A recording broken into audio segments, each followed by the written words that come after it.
আসসালামু আলাইকুম, কি অবস্থা? সবাই কেমন আছেন? আসলে ফরকা একটা মামলার সাক্ষী হয়েছিলাম।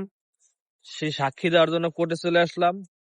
কিন্তু কখনো চোর হবেন, কিন্তু সাক্ষী হবেন না কখনো। সাক্ষী হওয়া যে কি প্যারা, এই আজকে কোর্টে এসে বুঝতেছি ভাই।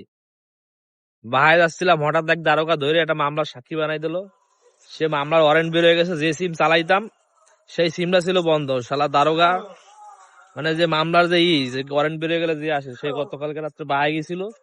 যাই বলে আসলো, ভাই আপনার নাম ওয়ারেন্ট বের হয়ে গেছে, আপনি সাক্ষী দেননি। আপনার ফোন দিছিলাম, খুঁজে পাইনি। সে সাক্ষী দিতে আজকে চলে আসলাম কোর্টে।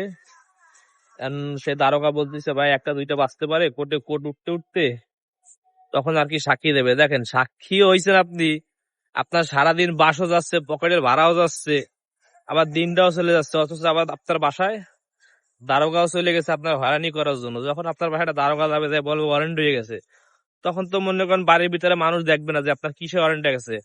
হয়তো আপনি ভালো ফ্রেশ, হয়তো পাবলিক মনে করতে পারে আপনার নামে মামলাও আছে, কিন্তু তারা হয়তো বা জানবে না যে আপনি ওয়ারেন্টের জন্য আপনার সাক্ষী, এই সাক্ষীর জন্য আর কি আপনার ওয়ারেন্ট হয়ে গেছে।